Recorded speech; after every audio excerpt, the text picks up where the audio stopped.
কোন সম্প্রদায়? মুসা নবীর সময়ে আমালিকা সম্প্রদায় ছিল পৃথিবীর সুপার পাওয়ার। তাদের কাছে পৃথিবীর সেরা সেনাবাহিনী ছিল। মুসা নবী বললেন, এরা এই অঞ্চলকে দখল করে রেখেছে, আমার এই দুর্বল উম্মত নিয়ে আমি সেখানে গেলে এরা তো কচুকাটা করে আমাদেরকে শেষ করে ফেলবে। আল্লাহ তাআলা তখন বললেন, মুসা তুমি শুধু তোমার উম্মত নিয়ে যাও, আমি আল্লাহ তোমার আর তোমার উম্মতের সাথে আছি। আল্লাহ যার সাথে আছেন তার কি কোনো ভয় আছে নাকি?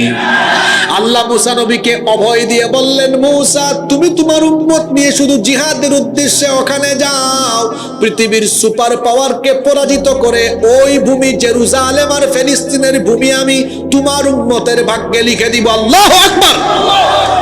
আল্লাহর তরফ থেকে এটা শোনার পরে মুসা নবী তার উম্মতকে ডেকে বললেন, কোরআনে কারীমের 5 নম্বর সূরা মাঈদার 21 নম্বর আয়াত থেকে আল্লাহ তুলে দিলেন, ইয়া কওমি দুখুলুল আরদাল মুকদ্দাসাতাল্লাতী কাতাবাল্লাহু লাকুম ওয়া লা তারতাদ্দু আলা আদবারিকুম ফাতানকালিবু খাসিরিন। মুসা নবী বললেন, হে আমার উম্মত, এই পবিত্র ভূমিতে প্রবেশ করো, আল্লাতী কাতাবাল্লাহু লাকুম, যেই ভূমির বিজয় আল্লাহ তোমাদের ভাগ্যে লিখে দিয়েছেন। সুবহানাল্লাহ। মুসা নবী বললেন, ওয়ালা তারতাদ্দু আলা আদবারিকুম ফাতানকালিবু খাসিরিন। যুদ্ধের ময়দান থেকে পলায়ন করো না, পিছনে ফিরে যাও না। যুদ্ধের ময়দান থেকে পলায়ন করা হলো কবিরা গুনাহ, তওবা করলেও এই গুনাহ কখনো মাফ হয়? যুদ্ধের ময়দান থেকে পলায়ন করা কবিরা গুনাহ। মুসা নবী বললেন, পলায়ন করো না, পিছন ফিরে যাও না। আল্লাহ বলেছেন, তোমরা যদি ওখানে আমার সাথে জিহাদে যাও, তাহলে এই ভূমি আমাদের জন্য যিনি লিখে দিবেন, বিজয় যিনি দিয়ে দিবেন, জোরে বলেন তিনি কে? মুসা নবীর উম্মত তখন মুসা নবীকে কি জবাব দিল শুনেন। আল্লাহ পরের আয়াতে বলছেন, ক্বালু ইয়া মুসা ইন্না ফিহা কওমান জাব্বারিন ওয়া ইন্না লান নাদখুলাহা হাত্তা ইয়াখরুজু মিনহা ফাইন ইয়াখরুজু মিনহা ফাইন্না দাখিলুন। তারা বলল, হে মুসা, ইন্না ফিহা কওমান জাব্বারিন, নিশ্চয়ই সেখানে এক প্রতাপশালী শক্তিশালী সম্প্রদায় রয়েছে। তারা যদি সেখান থেকে নিজেরা বের হয়ে না যায়, আমরা সেখানে গিয়ে তাদের বিরুদ্ধে এত কষ্ট করে লড়াই করতে পারবো না, কারণ তাদের বিরুদ্ধে লড়াই করার কোনো সক্ষমতা আমাদের, কথা বলেন, সক্ষমতা আমাদের। বনি ইসরাইলের মোট 12টা গোত্র ছিল। 12টা গোত্রের 12 জন লিডার ছিল। 12 গোত্রের 12 লিডারের মধ্যে 10 জন লিডার এমন কথা বলল, কিন্তু 2 জন লিডার ছিলেন বড় মুত্তাকি পরহেজগার। তাফসীর ইবনে কাসির, তাফসীরে কুরতুবী সহ বিভিন্ন তাফসীরে এই 2 জনের কথা বলা হয়েছে। একজনের নাম হলো ইউশা বিন নুন আলাইহিস সালাম, আর একজনের নাম হলো কালেব বিন ইউকেন্না। এই 2 জন তখন এদের সামনে বললেন, ক্বালা রাজুলানি মিনাল্লাযীনা ইয়াখাফুনা আন'আমাল্লাহু আলাইহিম আদখুলু আলাইহিমুল বাবা ফাইযা দাখালতুমুহু ফাইন্নাকুম গালিবুন। ওই পরহেজগার 2 জন তারা তখন বললেন, শোনো, আল্লাহ যেখানে ওয়াদা করেছেন সেখানে তোমাদের এত টেনশনের কি দরকার? তোমরা যদি সেখানে প্রবেশ করো, ওয়াদা পূরণ করে তোমাদেরকে যিনি সাহায্য করে বিজয় দিয়ে দিবেন তিনি কে? আল্লাহ। এই 2 জন লিডারের কথা বাকি 10 জন লিডার শুনলো না।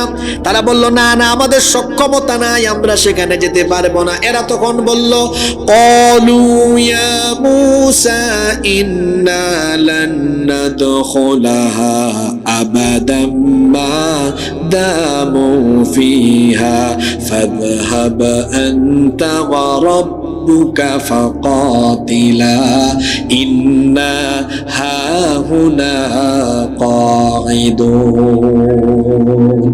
তারা বলল, হে মূসা, আমরা সেখানে প্রবেশ করে তাদের বিরুদ্ধে লড়াই করতে পারবো না। মূসা এক কাজ করো।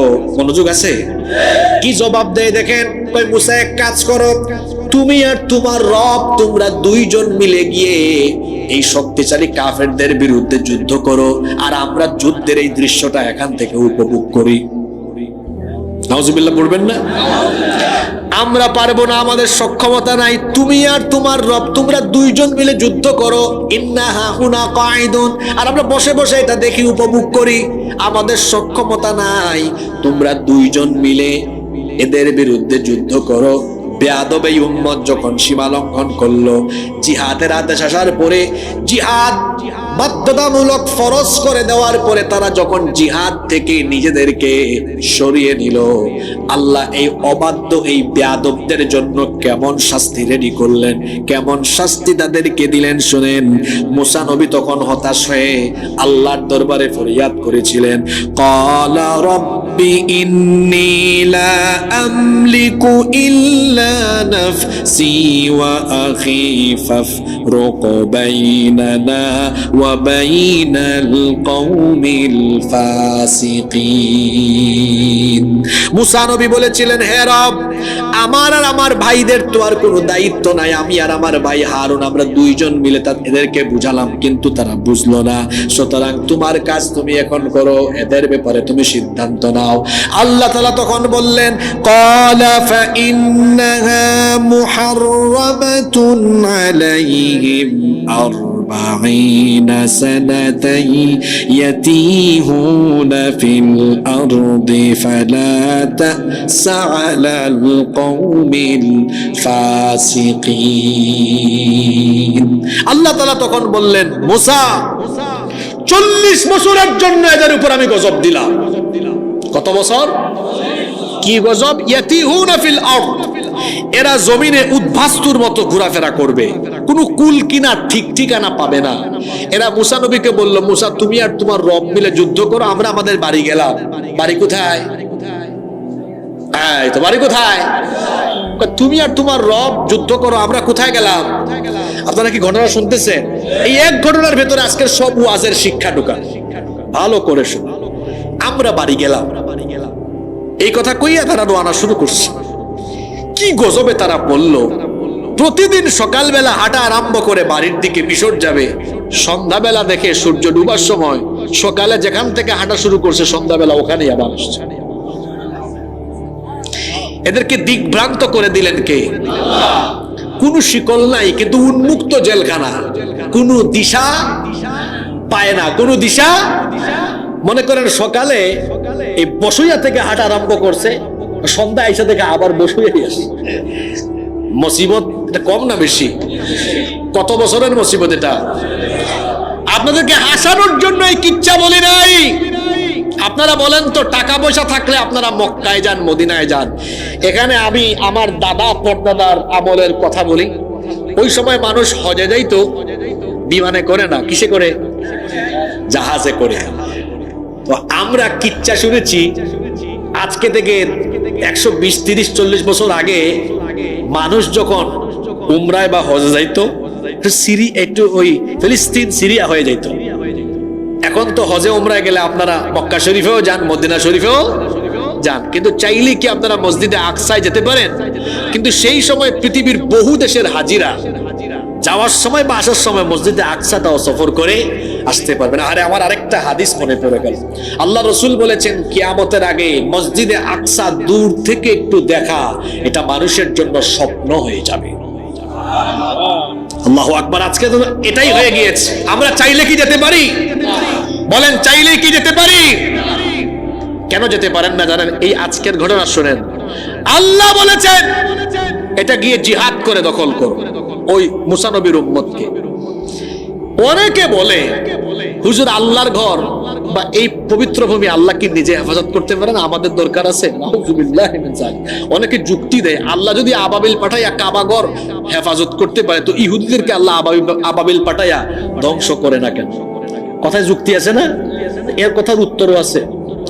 আপনারা বলেন তো, কাবা ঘর ধ্বংস করার জন্য যখন আব্রাহা এসেছে তখন কি মক্কায় একজন মুসলমানও ছিল? জোরে বলেন, ছিল? তখন কাবা ঘরের দায়িত্ব ছিল আব্দুল মুত্তালিবের কাছে। আব্দুল মুত্তালিব বলেছেন, আমার তো লোকজন নাই আব্রাহার বিরুদ্ধে মোকাবেলা করব, আল্লাহর ঘর আল্লাহই হেফাজত করব। কেউ ছিল না, আল্লাহ হেফাজত করেছে, ঠিক আছে, কিন্তু এখন এই মসজিদে আকসার জন্য, জেরুজালেম ফিলিস্তিনের জন্য লড়াই করার মতো 200 কোটি মুসলমান আছে না নাই? আপনার কাম আপনি না করলে আল্লাহ কি জোর করে এসে করে দিবে নাকি? আপনাকে তো ঈমান নিয়ে যেতে হবে, এরপরে না আল্লাহর সাহায্য আসবে। আপনি তো যেতেও পারেন না, এই জন্য গজব ঠাডা আপনার উপরে পড়ছে। বলবেন হুজুর গজবটা কেমনে পড়ছে? যেমনি করে 40 বছর মুসা নবীর উম্মতকে আল্লাহ এক জায়গায় 30 প্রান্তরে বন্দিত্ব দশা দিয়ে রেখেছেন, ঠিক তেমনি আমাদের ইমানি দুর্বলতার কারণে, টাকা পয়সা আছে মক্কা মদিনায় যেতে পারি, ইমানি দুর্বলতা আর অনৈক্যের কারণে আমরা চাইলেও আজকে জেরুজালেমে যেতে পারি না। এই গজব কার? এই গজব আল্লাহ সেদিন উঠাবেন যেদিন আপনারা সবাই, গোটা বিশ্বের মুসলিম রাষ্ট্রপ্রধানরা সম্মিলিতভাবে সামরিক অভিযানের জন্য, সরাসরি যুদ্ধের জন্য যেদিন ডাক দিবেন, সেই দিন আল্লাহ এই ভূমি আমাদের ভাগ্যে লিখে দিবেন ইনশাআল্লাহ। এর আগে আলোচনা দিয়ে হবে, ইহুদিদেরকে আপনি চিনেন না, ইহুদিদেরকে আপনি চিনেন না। আপনাদের কি মনে হয় ওদের টার্গেট শুধু ফিলিস্তিন? না, ওদের টার্গেট পুরা বিশ্ব, গোটা পৃথিবী তারা শাসন করতে চায় এবং মুসলমানরা হচ্ছে তাদের প্রধান টার্গেট। আল্লাহ রসুল তো বলেই গিয়েছেন, কিয়ামতের আগে মালহামা, ধর্মযুদ্ধ হবে, ভয়াবহ ধর্মযুদ্ধ।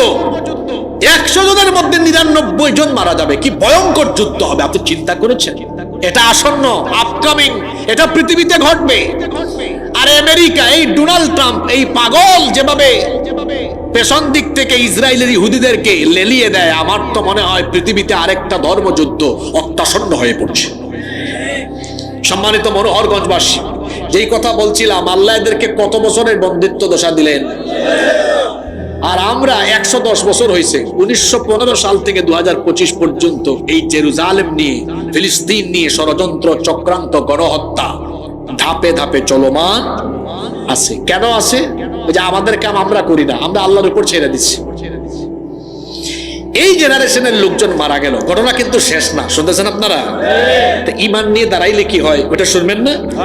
ওই যারা আল্লাহর হুকুম জিহাদ অমান্য করেছে, জিহাদ করা নফল না ফরজ? 5 ওয়াক্ত নামাজ আদায় করা যেমন ফরজ, ঠিক তেমনি জিহাদ করা হলো ফরজ। আমাদের দেশে জিহাদ শুনলেই অনেকে ভয় পায়, মনে করে জিহাদ মানে এই তো জঙ্গিবাদ, মৌলবাদ, সন্ত্রাস। জিহাদ আর সন্ত্রাস এক জিনিস নয়। জিহাদ করা হলো ফরজ, আর সন্ত্রাস হলো ইসলামে হারাম। এই প্রজন্মের মানুষ তো শাস্তি পাইতেছে। কত বছরের শাস্তি? অনেকে মরে গেছে। এর মধ্যে মুসা আলাইহিস সালামের ওফাত হয়েছে, তিনি আল্লাহর জিম্মায় চলে গিয়েছেন। পরবর্তী জেনারেশনের ছেলেপেলেরা চিন্তা করছে, আমাদের বাপদাদারা ভুল করছে, এখন আমরাও কি ভুলের উপরে থাকবো? বনি ইসরাইলের দায়িত্ব পেলেন মুসা নবীর পরে ইউশা বিন নুন আলাইহিস সালাম। ঘটনা শুনতেছেন? এইটা শেষ কথাগুলো ভালো করে শুনেন, এখানেই সব শিক্ষা। এখন এই পরবর্তী প্রজন্মের এরা ইউশা বিন নুন আলাইহিস সালামের কাছে এসে বলতেছে, দেখেন আল্লাহ তো জিহাদের হুকুম দিয়েছিলেন, এই আদেশ অমান্য করার কারণে আমরা 40 বছর ধরে এই ঝামেলায় আছি। সকালে হাঁটি, বিকালে আবার ওই জায়গায় আসি। এখন আল্লাহর হুকুম আমরা পালন করব, আমরা তওবা করলাম, আপনি দোয়া করেন আল্লাহ যেন মাফ করেন। আর আল্লাহর হুকুম মতো আমরা ওই আমালিকা, পৃথিবীর সুপার পাওয়ার শক্তিশালী জাতির বিরুদ্ধে আমরা জিহাদে যাব। সুবহানাল্লাহ পড়বেন না? ইউশা বিন নুন আলাইহিস সালাম বললেন, তৈয়ার হও, প্রস্তুত হও। এবার তিনি তার বিরাট বাহিনী নিয়ে চলে গেলেন ওই জেরুজালেম, ফিলিস্তিনের এই অঞ্চল। এটাকে উদ্ধার করবেন। কোন সম্প্রদায়ের নাম জানি বলছিলাম? কয়েকজন মনোযোগী হয়ে ওয়াজ শুনতেছে, বাকিরা আছে আছে নাই নাই, এরকম হলে হবে। কোন সম্প্রদায়? জোরে বলেন, কোন কোন সম্প্রদায়? আমালিকা সম্প্রদায়। এখন আমালিকা সম্প্রদায়ের বিরুদ্ধে তারা যখন লড়াইয়ে দাঁড়িয়েছেন, আমালিকা সম্প্রদায়ের সেনাবাহিনীরা বলতেছে, দেখো কারবার, আমাদের মতো শক্তিশালী সেনাবাহিনীর সম্মুখে এসেছে এই দুর্বলরা, এদেরকে তো কিছুক্ষণের মধ্যে আমরা শেষ করে দিব। কিন্তু লড়াই যখন আরম্ভ হয়েছে, আল্লাহর তরফ থেকে সাহায্য আসা শুরু হয়েছে। এবার শক্তিশালী বাহিনী এই দুর্বল ইমানদারদের সামনে নাকানু চুবানু খায়া মাঠ থেকে পলায়ন করে যেতে বাধ্য হয়ে যাচ্ছে। সুবহানাল্লাহ পড়বেন না? যুদ্ধ করতে করতে জুমার দিন, কোন দিন? জুমার দিন আসরের সময় চলে আসছে। ইউসা বিন নুন আলাইহিস সালাম আকাশের দিকে তাকায় দেখলেন সূর্য তো কিছুক্ষণ পরে ডুবে যাবে। আমাদের সাপ্তাহিক ইবাদতের দিন হলো জুমার দিন, কিন্তু মুসা নবীর উম্মতের জন্য সাপ্তাহিক ইবাদতের দিন ছিল শনিবার। কি বার? এখন জুমার দিন আসরের ওয়াক্ত হয়ে গেছে, কিছুক্ষণ পরে তো সূর্য ডুবে যাবে। সূর্য ডুবে গেলে কোন দিন আরম্ভ হবে? শনিবার, পবিত্র দিন, যুদ্ধ বিগ্রহ বন্ধ থাকবে। ইউসা বিন নুন আলাইহিস সালাম চিন্তা করছে না, আরে কাফিরদেরকে একদম পরাজিত করার মতো জায়গায় নিয়ে আসছি, এখন যদি সূর্য কিছুক্ষণ পরে ডুবে আর যুদ্ধ যদি অমীমাংসিত থাকে তো শনিবারে যুদ্ধ বন্ধ থাকবে। কাফিররা যদি রবিবারে আবার আরো সৈন্য নিয়ে, আরো শক্তি সামর্থ্য নিয়ে আসে, তাহলে তো বিজয় হওয়া আমাদের জন্য লেট হয়ে যাবে, এমনকি কঠিনও হতে পারে। তিনি সূর্যের দিকে তাকালেন। হাদিসটা খেয়াল করে শুনেন, হাদিসটা খেয়াল করে শুনেন। এটা মুসনাদে আহমদের ভেতরে এসেছে, বুখারীতে এসেছে, মুসলিমে এসেছে। তিনি তখন সূর্যের দিকে তাকিয়ে বললেন, ইন্নাকি মা'মুরাতুন ওয়া আনা মা'মুর। তুমিও আল্লাহর আদিষ্ট, আমিও আল্লাহর আদিষ্ট, অর্থাৎ তুমি আল্লাহর হুকুম মানো, আমিও আল্লাহর হুকুম মানে। সুতরাং এই সূর্যের মালিক তো আমরা না, সূর্যের মালিক কে? তিনি এবার সূর্যের মালিকের কাছে দোয়া করলেন, আল্লাহুম্মা হবিসহা আলাইনা, হে আল্লাহ তুমি তো সূর্যের মালিক, আজকে সূর্যকে ডুবাইয়া না দিয়া সূর্যকে থামাইয়া রাখো ততক্ষণ কাফিররা আমাদের কাছে আজকে পরাজিত হবে না যতক্ষণ। কথা শুনতেছেন আপনারা? এখন ইমানদাররা সক্ষমতা নিয়ে যুদ্ধে দাঁড়ায় নাই, দাঁড়াইছে কার প্রতি? ঈমান রেখে। জোরে বলেন, কার প্রতি? ঈমান রেখে। এখন এদেরকে সাহায্য করা কার জন্য ওয়াজিব? আল্লাহ বললেন, তোমরা ঈমান নিয়ে দাঁড়িয়েছো আর তোমাদেরকে ওয়াদা দিয়েছিলাম বিজয় দিব, যাও এই দোয়া কবুল করলাম। হাদিসের ভাষাটা শোনেন, ফাহুবিসাত হাত্তা ফাতাহাল্লাহু আলাইহি। আল্লাহ সূর্যকে আদেশ করলেন, সূর্য তুমি থেমে যাও, স্থির থাকো। সূর্য একদম নড়াচড়া করার সুযোগ নাই, থেমে থাকো ততক্ষণ। আজকে আমার ঈমানদাররা এই জেরুজালেম, এই ফিলিস্তিন, মসজিদে আকসা, গোটা অঞ্চলে আমার দ্বীনের পতাকা বিজয়ীর বেশে উড়াবে না যতক্ষণ।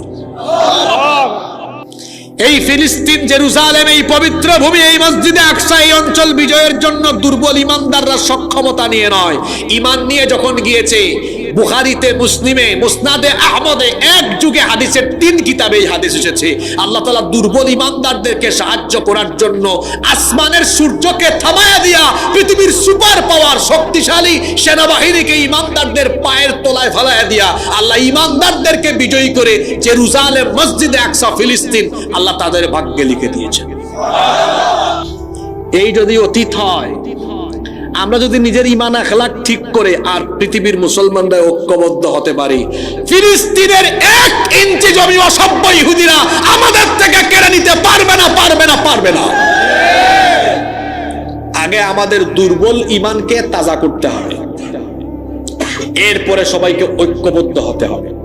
আজকে আমাদের অধপতনের বড় কারণ কি? এই বাংলাদেশ নিয়ে আমি শেষ দিকে কিছু কথা বলবো। আপনারা কি আমাকে 8-10 মিনিট সময় দিবেন নাকি উঠে যাবেন? আমি বাংলাদেশ নিয়েও কিছু কথা বলবো, ফিলিস্তিন নিয়ে আগে শেষ করে। এটা কন্টেম্পোরারি, সমসাময়িক ইস্যু। এটা নিয়ে এখন কথা বলা, প্রতিবাদ করা এবং ফিলিস্তিনিদের পক্ষে দাঁড়ানো আমাদের জন্য ফরজে আইন হয়ে গিয়েছে। সম্মানিত মনোহরগঞ্জবাসী, বলছিলাম পৃথিবীব্যাপী আমাদের অধপতনের একেবারে বেসিক মূল কারণ হলো 2টা। মূল কারণ কয়টা? আরো অনেক কারণ আছে, আমি মূল কারণ বলছি 2টা।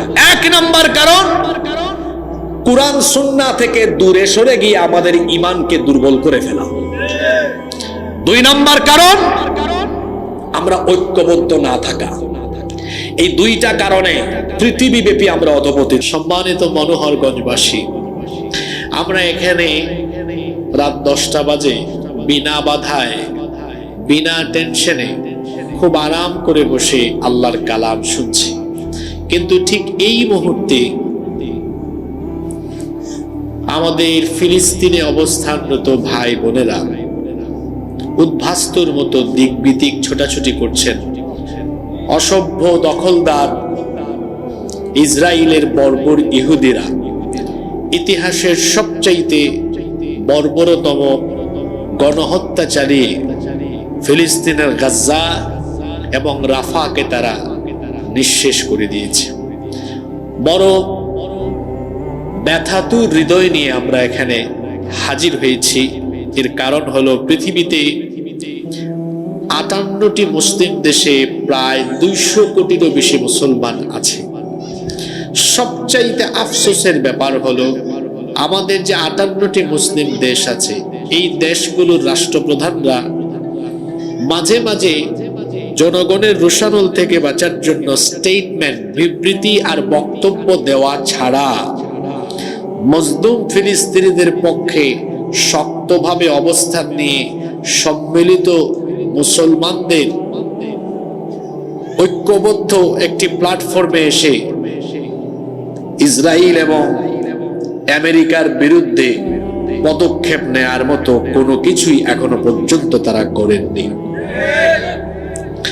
সম্মানিত মনোহরগঞ্জবাসী, আপনি বলতে পারেন যে ফিলিস্তিনে যারা নির্যাতিত হচ্ছে আমরা তো এর নিন্দা জানাচ্ছি, দোয়াও করছি, বয়কটও করছি ইসরায়েলকে, এর বাহিরে কি আমাদের আর কোনো দায়িত্ব আছে? অবশ্যই আছে। মনে রাখতে হবে, আমি যে অঞ্চলেই বসবাস করি না কেন, যদি আমার মতো অন্য কেউ ঈমান আনে আর সে পৃথিবীর যে স্থানেই থাকুক না কেন, ঈমানের কারণে সে আমার ভাই হয়ে যায়। আর ঈমানের সম্পর্কের কারণে এই উখুওয়াত, এই ভ্রাতৃত্ববোধের মর্যাদা এতদূর পর্যন্ত চলে যায়। আল্লাহ নবী বলেছেন, আল মুমিনুনা কাল জাসাদিল ওয়াহিদ, মুমিনরা হলো একটি দেহের মতো। আপনার শরীরের কোথাও যদি আঘাত লাগে তাহলে এর ব্যথা কি পুরো শরীরে অনুভূত হয় কি হয় না? তো মুসলমানের সম্পর্ক হবে এমন, একজনের উপরে আঘাত আসলে একজন মজলুমের পক্ষে সারা দুনিয়ার মুসলমান দাঁড়িয়ে যাবে। কিন্তু আমরা কি সেটা করতে পেরেছি? জোরে বলেন, আমরা করতে পেরেছি? বৈশ্বিকভাবে একত্রিত হওয়া তো দূরের কথা, এই 56,000 বর্গ মাইলের বাংলাদেশে আমরা টুপিওয়ালা দাড়িওয়ালা মুসলমানরা এখনো একত্রিত হতে পারি নাই। আমরা যদি একত্রিত হতে পারতাম তাহলে 90% মুসলমানের দেশে মানুষের তৈরি করা আইন প্রতিষ্ঠার জন্য পার্লামেন্টে লোকজন যেত না। আমরা যদি একত্রিত হতে পারতাম তাহলে কোরআনের পক্ষের, ইসলামের পক্ষের লোকেরা পার্লামেন্টে চলে যেত। তার মানে বোঝা গেল আমাদের নিজেদের ভেতরে ঐক্যের সবচাইতে অভাব। আমাদের ভাই বোনেরা আজকে এত নিপীড়িত, তার কারণ হলো আমাদের ভ্রাতৃত্ববোধের যে জায়গায় আমাদের থাকার কথা ছিল সেখানে আমরা নেই। আল্লাহ নবী আরো বলেছেন, আল মুমিনু লিল মুমিনি কাল বুনিয়ান, বুখারীর হাদিস, ইয়াশুদ্দু বা'দুহু বা'দা। একজন মুমিনের সাথে আরেকজন মুমিনের সম্পর্ক হবে এমন দেয়ালে থাকা ইটের গাঁথুনির মতো। একটা বিল্ডিং যখন নির্মাণ করা হয় তখন একটা ইটের সাথে আরেকটা ইট মশলা দিয়ে, বালু সিমেন্টের মশলা দিয়ে কি দেওয়া হয়? জোড়া দেওয়া হয়। জোড়া দেওয়ার পরে সেই দেয়ালটা দুর্বল হয় না শক্তিশালী হয়? আল্লাহ নবী বলছেন, মুমিনরা এরকম একটা প্রাচীরের মতো, সীসা ঢালা প্রাচীরের মতো যদি ঐক্যবদ্ধ থাকে, তাদেরকে মোকাবেলা করার মতো কোনো শক্তি পৃথিবীতে থাকবে না। আমাদের এই ফিলিস্তিনি ভাই বোনেরা, তারা তাদের নিজেদের দেশে আজকে থাকার জায়গা পাচ্ছে না, খাওয়ার জায়গা পাচ্ছে না। আর অসভ্য বর্বর এই ইহুদিরা আমাদের ফিলিস্তিনি ভাই বোনদের উপরে যেভাবে গণহত্যা চালিয়েছে তা গোটা পৃথিবীর ইতিহাসকে কলঙ্কিত করেছে। মুসলমানের সাথে মুসলমানের সম্পর্ক হবে এমন লক্ষ লক্ষ নয়, আমার একজন ভাইয়ের উপরে আঘাত আসবে, সারা দুনিয়ার মুসলমান সেই মজলুমের পক্ষে দাঁড়িয়ে যাবে। এটাই কোরআনের শিক্ষা, এটাই কোরআনের শিক্ষা। খুব খেয়াল করে শোনেন, আজকে অনেক ইনফরমেটিভ কিছু কথা আপনাদের সাথে শেয়ার করব, যদি আপনারা আমাকে সহযোগিতা করেন। আপনারা কিছু সময় আমাকে দিতে পারবেন তো? দেখেন, মজলুমের পক্ষে অন্য মুসলমানরা দাঁড়াতে হবে, এই শিক্ষা কোরআনের ভিতরে আছে না নাই?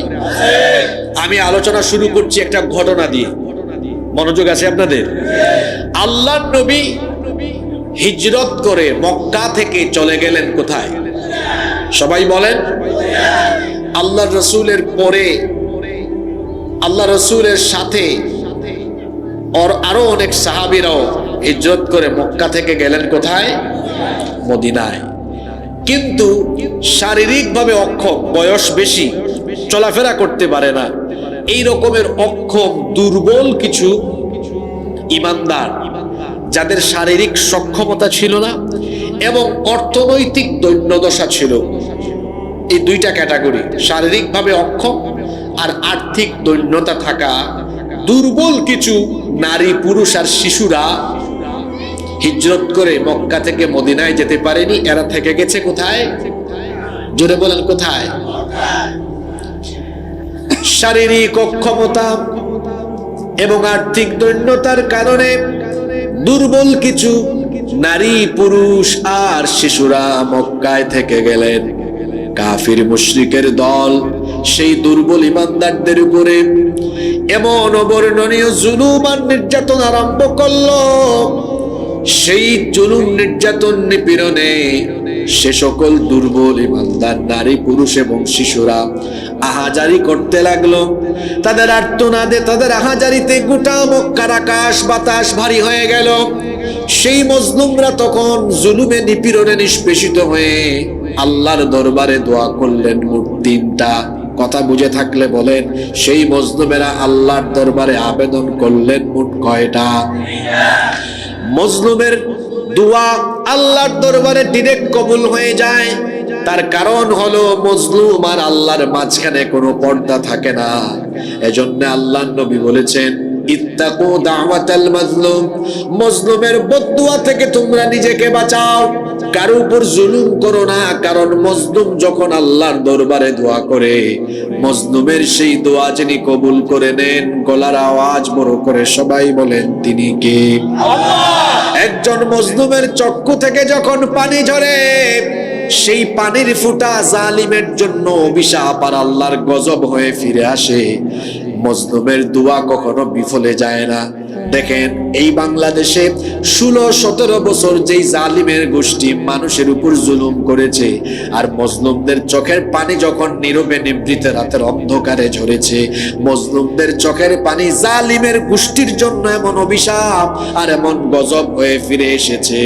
শুধু ক্ষমতা ছাড়া নয়, মজলুমের অভিশাপে জালিমের দল আজকে দেশ ছাড়া হতে বাধ্য হয়েছে। মজলুমের দোয়া ডিরেক্ট যিনি কবুল করেন, জুড়ে বলেন, তিনি কে? আল্লাহ। মক্কার সেই সকল দুর্বল ঈমানদার নারী, পুরুষেরা যখন নিপীড়িত, তারা তখন আল্লাহর দরবারে কি ফরিয়াদ করলেন? 3টা আবেদন করলেন। 1 নম্বরে তারা বললেন, হে আল্লাহ, এই জালিমদের হাত থেকে তুমি আমাদেরকে বাঁচাও। 2 নম্বর দোয়া করলেন, আল্লাহ তোমার তরফ থেকে আমাদের জন্য অভিভাবক পাঠাও। 3 নম্বর দোয়া করলেন, আল্লাহ তোমার তরফ থেকে আমাদের জন্য সাহায্যকারী পাঠাও। এই মজলুমরা যখন আল্লাহর দরবারে দোয়া করলেন, আল্লাহ তাআলা মজলুমদের সেই আহাজারি কবুল করে মক্কায় হিজরত করে চলে যাওয়া নবীজি এবং অন্যান্য মুসলমানদের উপরে আয়াত নাজিল করলেন। আল্লাহ তাআলা